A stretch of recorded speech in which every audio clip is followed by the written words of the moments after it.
Sang phần 24 bệnh tiếp theo liên quan đến khối cao áp.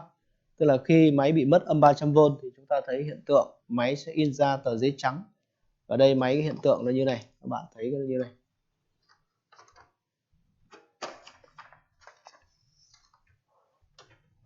Khi chúng ta ra lệnh in thì máy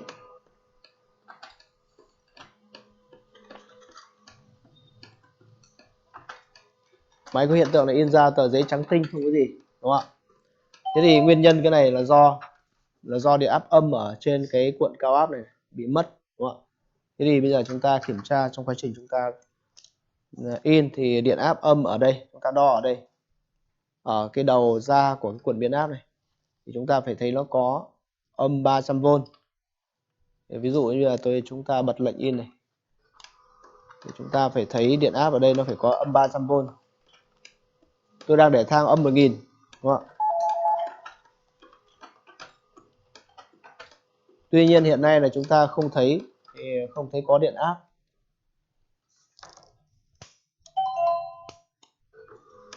Tôi in lại cho các bạn xem.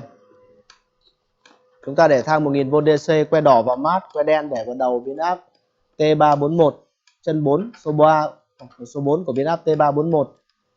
Nếu như bình thường thì điện áp này phải có âm 300V. Tuy nhiên hiện nay đang bị mất điện áp, cho nên là máy nó sẽ in ra tờ giấy trắng.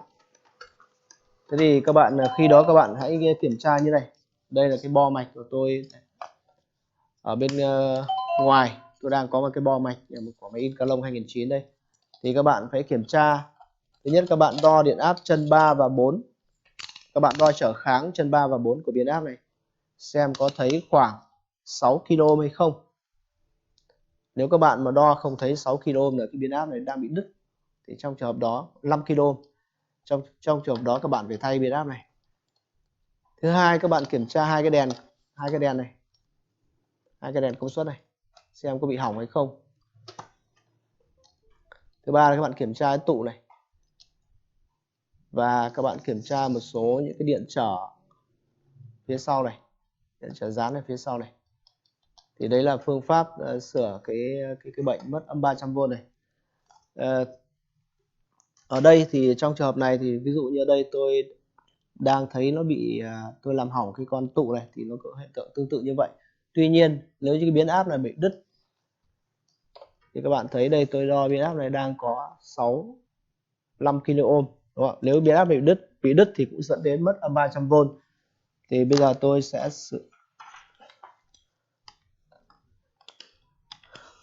cái này là do nó bị đứt cái tụ này, đúng không ạ?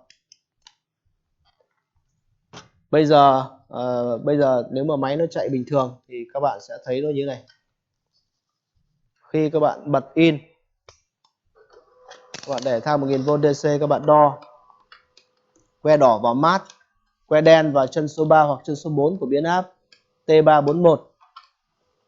Thì trong quá trình in các bạn thấy nó có điện áp gần 400V, âm gần 400V, âm khoảng hơn 300V.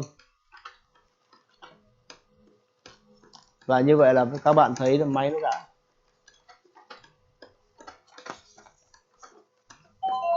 Tuy nhiên các bạn thấy hiện tượng này đang bị mờ, đúng không ạ? Bị mờ. Thì cái nguyên nhân mờ này là có thể là do điện áp âm đang bị sai, đúng không? Điện áp âm đang bị sai. Thì các bạn cần kiểm tra lại điện áp âm 300 và âm 400 để xem có cái hiện tượng là nó đang bị, một là điện áp âm 600V mà bị tăng, hai là áp âm 300V bị thấp, thì là hiện tượng này nó sẽ mờ. Và thứ ba là các bạn có thể in đi lại một vài tờ để xem trạng thái nó trở lại bình thường hay không. Thì đấy là cái những cái hiện tượng mà in ra giấy đen và giấy trắng, thì các bạn lưu ý nó thường liên quan đến các cái điện áp âm 600V và âm 300V. Đây các bạn thấy khi mà điện áp âm 300V chạy bình thường thì các bạn đo que đỏ vào mát, que đen vào chân 3 hoặc chân 4.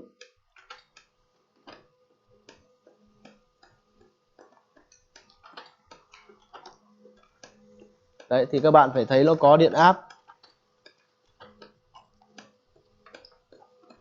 âm 300V như này.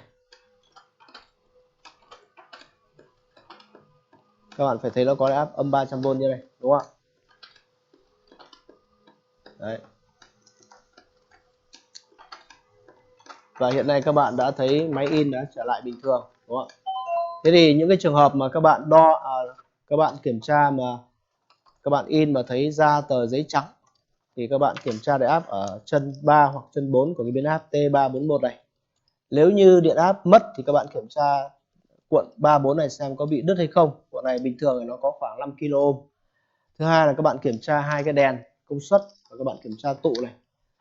Còn trong trường hợp các bạn đo điện áp ở đây vẫn có âm 600V, xin lỗi các bạn, âm 300V mà các bạn vẫn in ra tờ giấy trắng thì khi đó các bạn cần kiểm tra cái lò xo ở đầu trục từ trên cắt trích.